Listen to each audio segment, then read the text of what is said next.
and welcome to Mad's Tea Party, the channel run by a girl who does not drink tea. I'm Madison, and today I'm going to be telling the story of my Disney college program, aka the time that Disney broke my heart. So this is not really an original story.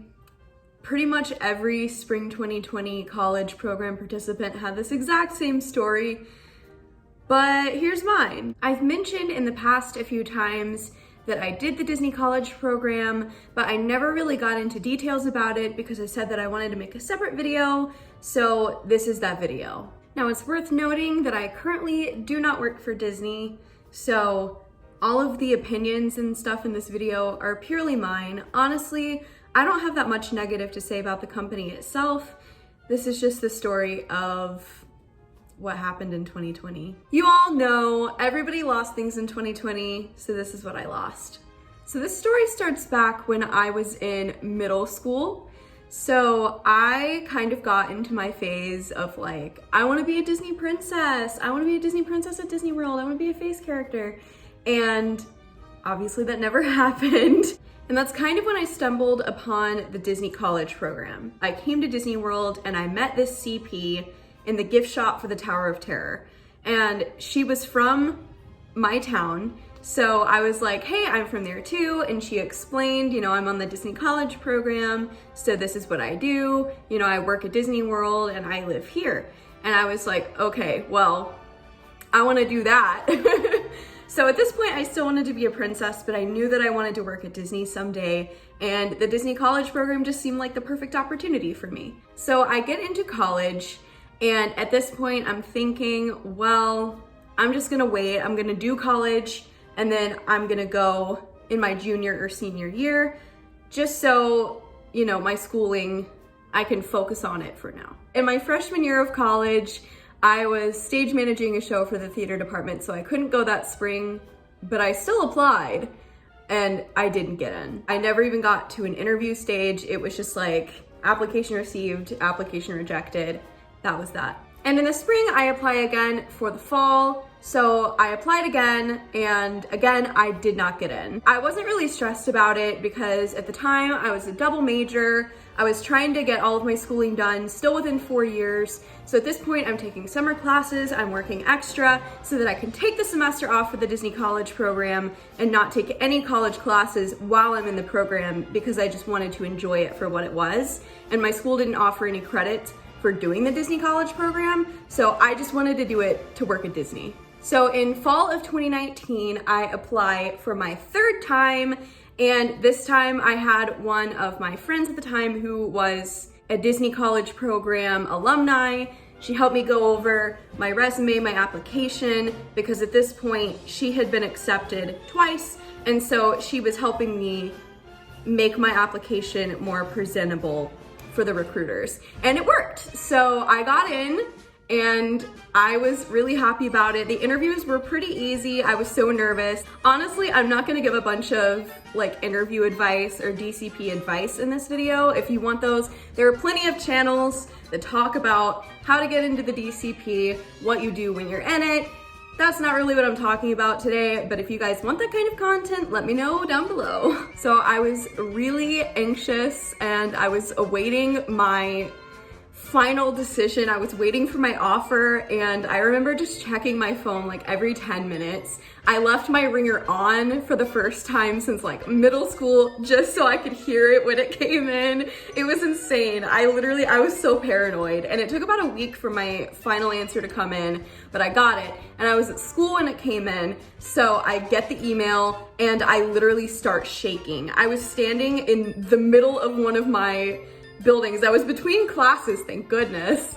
But yeah, I was literally standing there just oh my God, oh my God. And I didn't even look at what I got or anything. I just called my parents and I was like, I got in. And so obviously I was excited because this is my dream since middle school. And at this time I had just planned on taking off the spring of my sophomore year and then coming back and finishing my last 2 years of school, taking the experience that I had at Disney to help me get a job down here after college. So I call my parents and they're like, what did you get? When is your start date? When is your end date? and I look and I got merchandise, and I was really happy about that. That was actually in my top 5 roles, I think. So I was really happy with it. And yeah, so I got merchandise and I was Spring Advantage. I was supposed to be there from the very last week of January to July 30th, I think. So I was gonna be there for a very long time, but I didn't care. I was so excited. And like I said, this has been my dream for a very long time. So I was like, okay, I'm finally gonna get to live in Orlando and work at Disney, and it's gonna be so fun and it's gonna be so magical. And at this point, I already had an annual pass to Disney. So I didn't really care about like the self-admission or anything. Like I knew the parks like the back of my hand.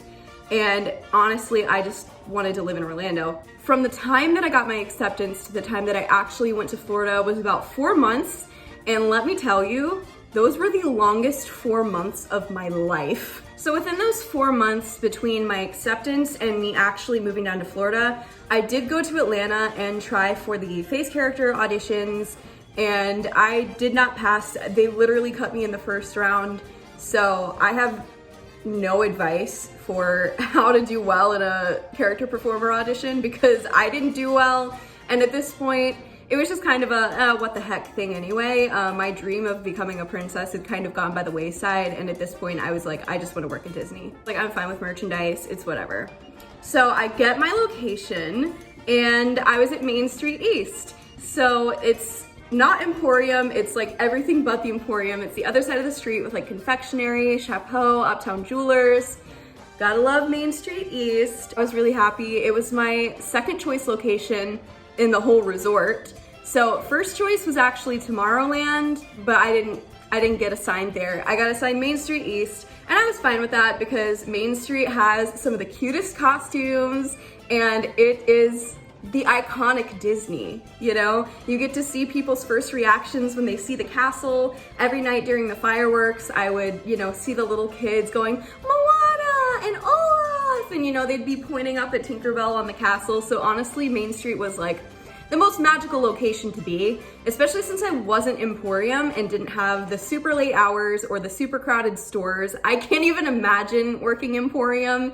Emporium was like really high up on my list, but once I actually got to the college program, I was like, oh no, I don't want Emporium. But eventually the day comes and I move down to Orlando. I packed everything in my singular car and me and my mom came down. At this point, I'm in my apartment. I lived in Vista Way, rest in peace.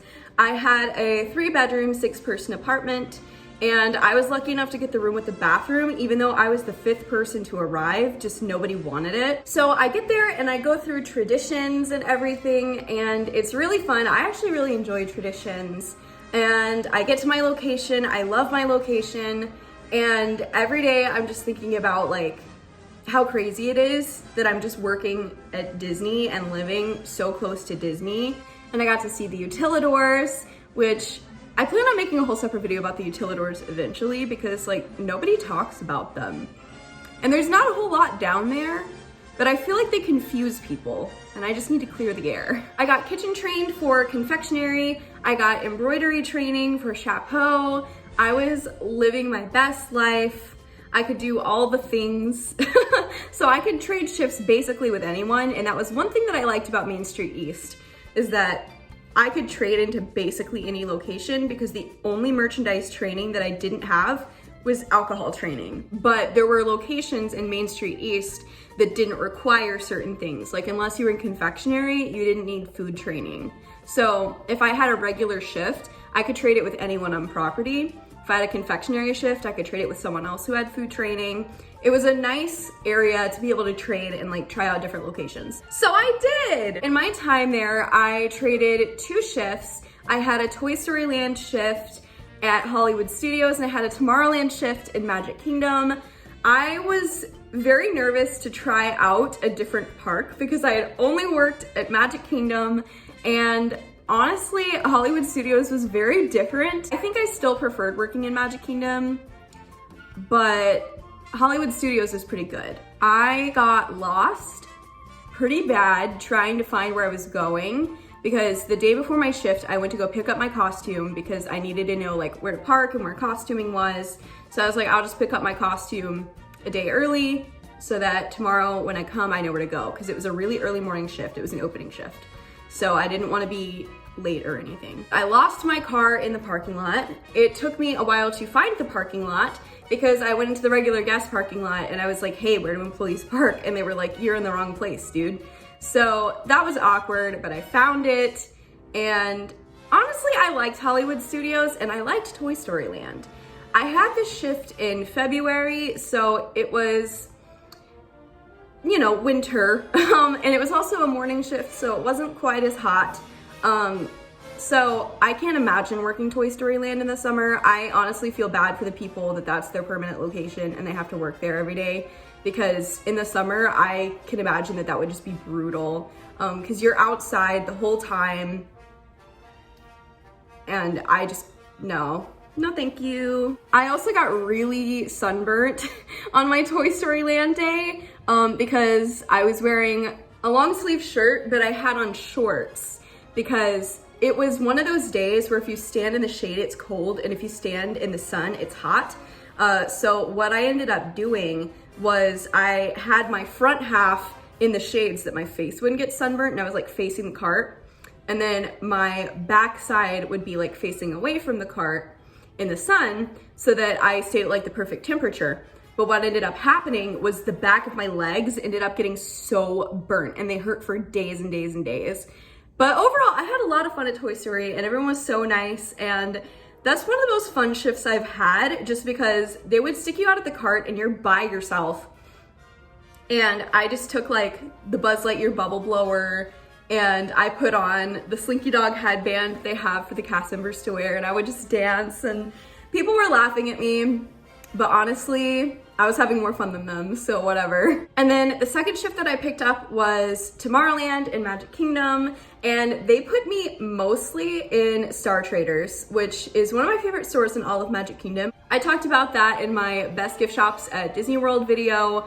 I love Star Traders for literally no reason. I don't know, I like it in there. I like the Tomorrowland vibes. And so yeah, I loved that. They took me for a tour of Tomorrowland, like a backstage tour, and they walked me into the remains of Stitch's Great Escape, which blew my mind as a theme park enthusiast. That was like the best thing ever. And some of my roommates came to visit me, so I was just so happy. It was so fun to see everyone. I was just living it up in Tomorrowland. You're supposed to have themed interactions when you interact with people, and that was hard on Main Street, because Main Street's just America and there's not really much you can do about that. Like with Frontierland, you could say like, howdy, or something like that. But Main Street didn't really have any of that. It was just like, hi friends, welcome in, you know, that kind of thing.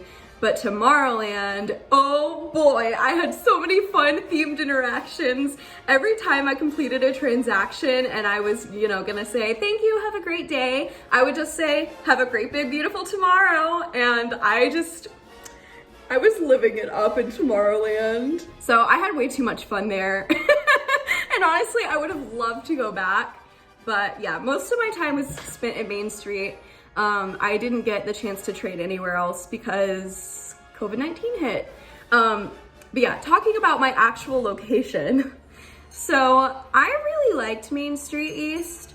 My favorite was the Chapeau. Again, rest in peace, because now they're making it part of Confectionery, which makes sense because Confectionery was always so chaotic. If you have like a firework, you know, nighttime shift, it was craziness. We would have all of the registers open and still have lines all the way throughout the store. The poor stockers in there could never keep it stocked. It was just absolute insanity. If you've ever been there around firework time or around closing time, like pre-COVID, you know what I mean.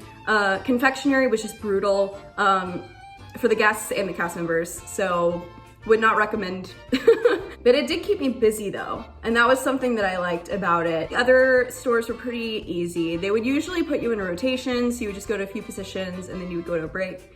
So it was pretty easy. The only store that I just hated with a burning passion was Box Office Gifts.